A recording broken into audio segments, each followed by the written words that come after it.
गुजरात के सी Usha science college में छात्र संघ चुनाव होने वाला था। कॉलेज का पूरा माहौल चुनावी रंग में रंग चुका था।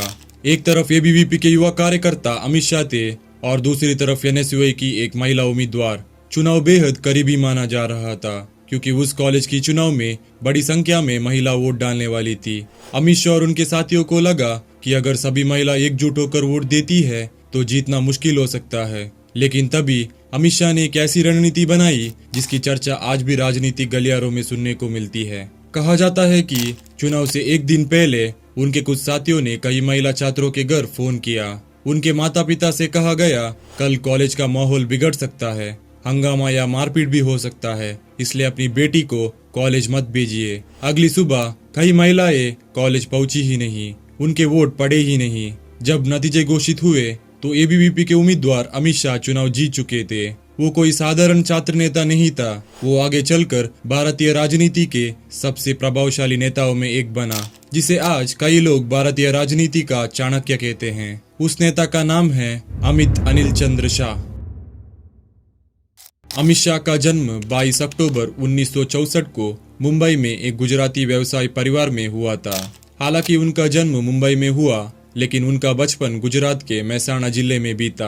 उनके दादा मानसा रियासत के एक प्रतिष्ठित व्यापारी थे और मानसा रियासत के प्रशासन से भी उनका अच्छा संबंध माना जाता था। वहीं उनके पिता अनिल चंद्र शाह पीयूसी पाइप का कारोबार करते थे, जिसकी वजह से घर का माहौल अनुशासित होने के साथ साथ व्यापारिक सोच से भी भरा हुआ था। बचपन से ही अमित शाह हर काम को ध्यान से समझते और उसकी बारीकियों पर विशेष ध्यान देते थे। उन्हें शतरंज खेलना बेहद पसंद था। कहा जाता है कि वो शतरंज के अच्छे खिलाड़ी थे और कई चालें पहले से ही सोचने की यही क्षमता आगे चलकर उनकी पहचान बनी। वो पढ़ाई में अच्छे थे और आगे चलकर अहमदाबाद के सी उषा साइंस कॉलेज से बायोकेमिस्ट्री में स्नातक की पढ़ाई की। कॉलेज की पढ़ाई के दौरान अमित शाह की रुचि सामाजिक और राष्ट्रवादी गतिविधियों की ओर बढ़ने लगी। महज 14 साल की उम्र में उन्होंने राष्ट्रीय स्वयंसेवक संघ की शाखा में जाना शुरू कर दिया था। इन्हीं अनुभवों ने उनके राजनीतिक सफर की मजबूत नींव रखी। इसी दौरान उन्होंने अखिल भारतीय विद्यार्थी परिषद से जुड़कर छात्र राजनीति में सक्रिय भूमिका निभानी शुरू कर दी। यहीं से अमित शाह की राजनीतिक यात्रा ने वास्तव में रफ्तार पकड़ना शुरू की। एबीवीपी में काम करते हुए अमित शाह की पहचान एक ऐसी कार्यकर्ता के रूप में बनने लगी जो हर जिम्मेदारी को पूरी योजना के साथ पूरा करता था। उनकी संगठन क्षमता धीरे धीरे वरिष्ठ नेताओं के भी ध्यान अपनी ओर खींचने लगी। इसी दौरान उनकी मुलाकात एक ऐसी प्रचारक से हुई जिनके साथ मिलकर वो आगे भारतीय राजनीति का नया अध्याय लिखने वाले थे। वो प्रचारक थे नरेंद्र मोदी। उस समय नरेंद्र मोदी गुजरात में राष्ट्रीय स्वयंसेवक संघ के प्रचारक के रूप में कार्य कर रहे थे। दोनों की कार्यशैली काफी हद तक एक जैसी थी। यही से शुरू हुई नरेंद्र मोदी और अमित शाह की वो राजनीतिक साझेदारी जो आने वाले दशकों में भारतीय राजनीति की सबसे चर्चित जोड़ियों में एक बना। साल 1987 में अमित शाह भारतीय जनता पार्टी में शामिल हो गए। पार्टी में उनकी पहचान एक ऐसे कार्यकर्ता के रूप में बनने लगी जो चुनावी रणनीति और संगठन दोनों में माहिर था। यही वजह थी कि उन्हें लगातार नई नई जिम्मेदारियां सौंपी जाने लगी। कुछ ही वर्षों में उन्हें बीजेपी के दिग्गज नेता लाल कृष्ण आडवाणी के गांधीनगर लोकसभा चुनाव अभियान में काम करने का मौका मिला। कहा जाता है कि बूथ स्तर तक की उनकी सटीक योजना और कार्यकर्ताओं के बीच मजबूत तालमेल ने वरिष्ठ नेताओं को भी प्रभावित किया। इसके बाद उन्हें पूर्व प्रधानमंत्री अटल बिहारी वाजपेयी के गुजरात चुनाव अभियान में भी अहम भूमिका निभाई। लगातार चुनावी अभियान में मिली सफलता के बाद पार्टी नेतृत्व का अमित शाह पर भरोसा और मजबूत हो चुका था। अब समय था उन्हें पर्दे के पीछे नहीं बल्कि चुनावी मैदान में उतारने का। साल 1997 में बीजेपी ने अमित शाह को गुजरात के सरखेज विधानसभा सीट से उम्मीदवार बनाया। ये उनका पहला विधानसभा चुनाव था, लेकिन पहली बार चुनाव लड़ने के बावजूद अमित शाह ने शानदार जीत दर्ज की। इसके बाद उन्होंने 1998, 2002 और 2007 में भी इसी सीट से लगातार जीत हासिल की। अब अमित शाह पार्टी के भरोसेमंद नेताओं में अपनी जगह बना चुके थे। इसी बीच साल 2001 में गुजरात की राजनीति ने एक बड़ा मोड़ लिया। बीजेपी ने नरेंद्र मोदी को गुजरात का मुख्यमंत्री नियुक्त किया। मुख्यमंत्री बनने के बाद मोदी ने अपनी टीम में ऐसे लोगों को जगह दी जिन पर उन्हें पूरा भरोसा था।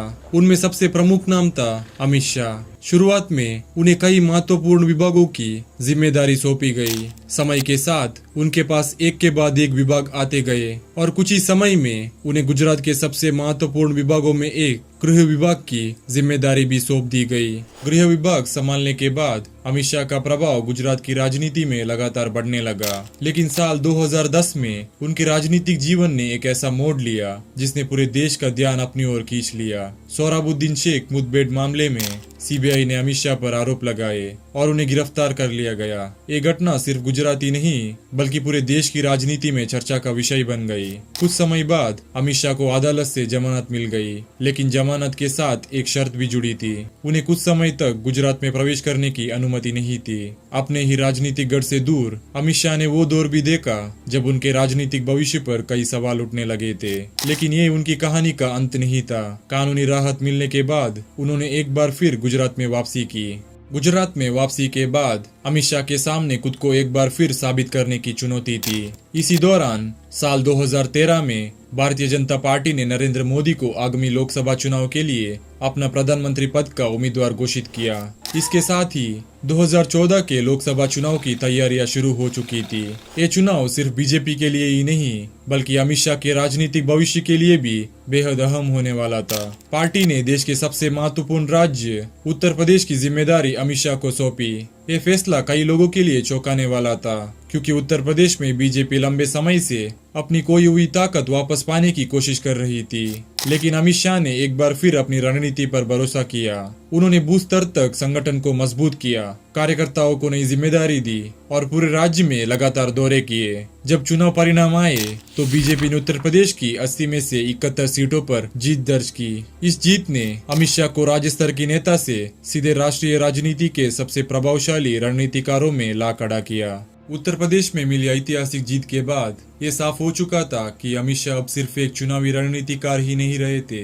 इस जीत के बाद उन्हें भारतीय जनता पार्टी का राष्ट्रीय अध्यक्ष बनाया गया। अगले कुछ वर्षों में उन्होंने देश भर में पार्टी का संगठन को मजबूत किया और कई नए राज्यों में बीजेपी का विस्तार किया। फिर आया साल 2019। लोकसभा चुनाव में बीजेपी को एक बार फिर प्रचंड बहुमत मिला। इसके बाद नरेंद्र मोदी ने अपनी नई कैबिनेट का गठन किया और अमित शाह को भारत का गृह मंत्री नियुक्त किया गया। गृह मंत्री बनने के बाद उनके सामने सिर्फ प्रशासन चलाने की जिम्मेदारी नहीं थी बल्कि ऐसे फैसले लेने की चुनौती भी थी जिनका असर पूरे देश पर पड़ने वाला था।